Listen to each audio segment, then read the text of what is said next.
Hello, good morning, all. This is Adam Davidson here with Trident Resources, soon to be renamed Trident Royalties, and here to talk about our company.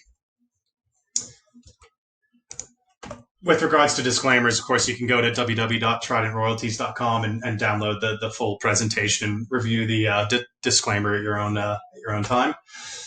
Really quick corporate overview before we jump into sort of the strategy and what we're doing. We're listed on the AIM market of the London Stock Exchange. We just listed in, this month on June 2nd. We did so in conjunction with a £16 million fundraise, so have circa 20 million US in the bank. Probably important to flag that we raised that capital at 20 pence per share, which is the original share price that the Trident vehicle was raised at in 2018. So did so very knowingly and consciously because we wanted to raise as much capital as possible. The intent is to build a portfolio of royalties and streams, and to do so, that takes capital. So we didn't want to limit ourselves in that way at all. Probably important to also to flag some of our institutional shareholders, so some very sort of well-known resource investors. And then finally on this slide, just flagging our capital structure. We've quite intentionally kept it very clean. So we've got common shares outstanding. We have a small options package that is all priced at either the IPO price of 20 pence or higher. With regards to the team, my background, I was, until making the move to Trident at the tail end of last year, I was with a group called Resource Capital Funds, a mining-focused investor. Prior to that was with BMO Capital Markets, and before that was in strategic planning with Orica Mining Services. And then I'm based in Denver. My colleague, Tyrone Reese, is based in Perth, Australia. Ty is a metallurgist by trade, started his career with Sandfire Resources and later Newmont Gold Corp before doing his Masters of Finance and CFA and making the move to RCF as well. So we joined around the same time at the end of last year. Our chairman is James Kelly. James is former Xstrata, later Glencore, and then was one of the founding team of Greenstone Resources, which is the UK-based mining focused fund. We've also got Mark Potter as a non-executive director. Mark is currently the CIO of Metal Tiger, which is an AIM-listed mining investment vehicle. But prior to that, and more pertinent to us, he was formerly the CIO of Anglo Pacific, which is the other London-listed mining royalty company. And then lastly, Al Gooley is our most recent appointment. So Al is the managing partner of Faskins Law Firm's London office. And has a very long and varied career in the mining space, so quite a bit of experience on our board here.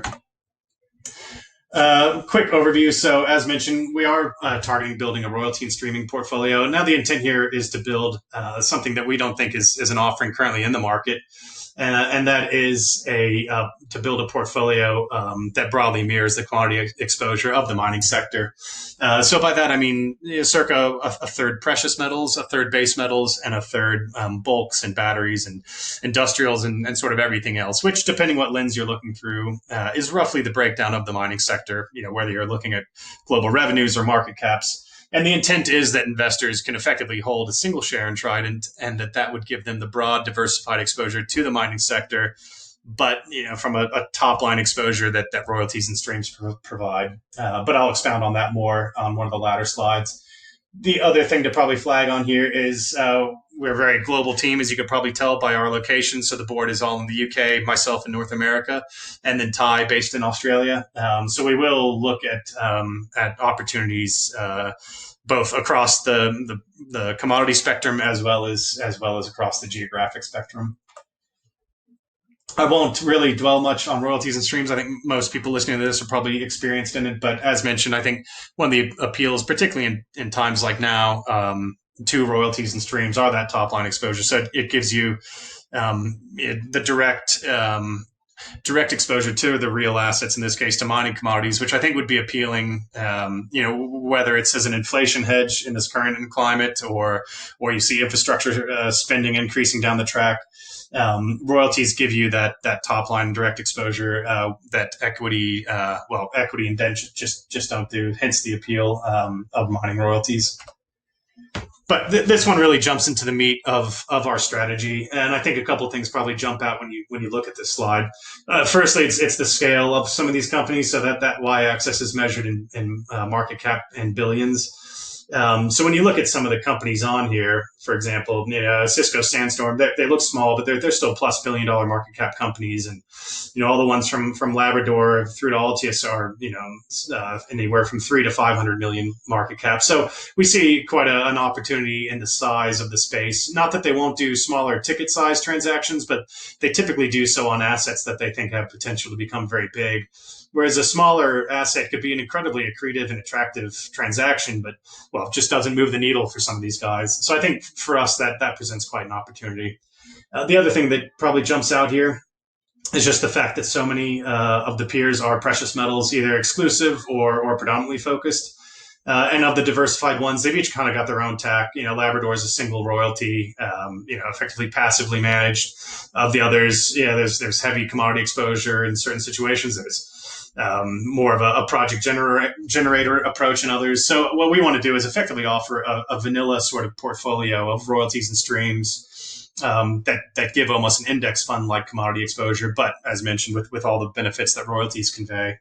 The final thing to mention on this slide is just the fact that nearly all the peers are listed as their primary exchange on the TSX, with the exception of Anglo-Pac listed in London. And quite naturally, it's as you'd expect. If you overlay their royalties on a map, very heavy North America focus. Not that they won't go elsewhere, but you'll see that it sort of trickles into Central South America and then really a smattering elsewhere. So places like Australia, that obviously prolific mining region, hundreds of royalties in existence, but not yet a single listed mining royalty company. So that's a good example of a geographic opportunity that we see in addition to the size and the commodity opportunity. In terms of sourcing deals, we're open to both writing new royalties and acquiring existing royalties. Listed here are a few avenues that we see as being sort of fruitful ground for this. And I'll talk to our pipeline later, but I think we're seeing that no shortage of opportunities coming from pretty much all of these avenues. This is a quick snapshot of our first royalty. So we closed on this transaction on June 3rd, which is the day after we listed.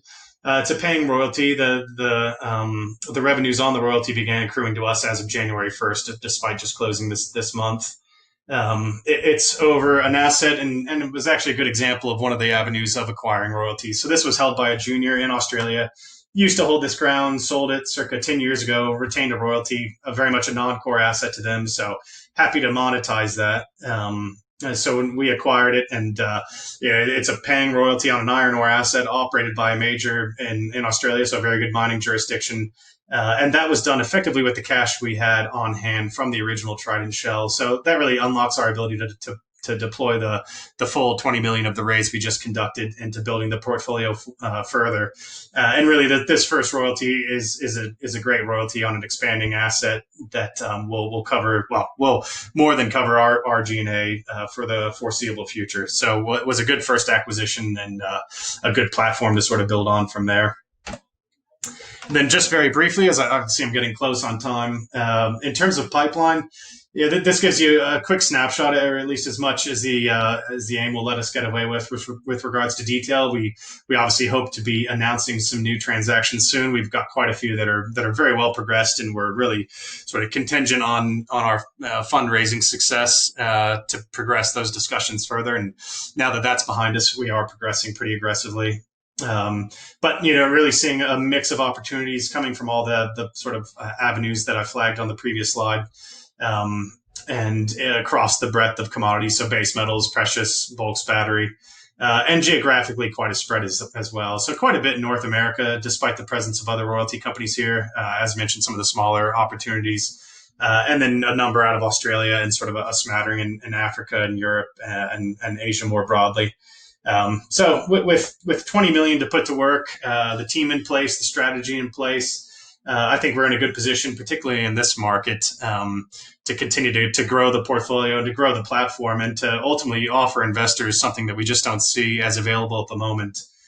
So happy to reach out. I can be contacted at ad@tridentroyalties.com, or equally happy for you to reach out to any of our team. A couple of us here bouncing around at the conference virtually. So please get in touch. Thank you for your time.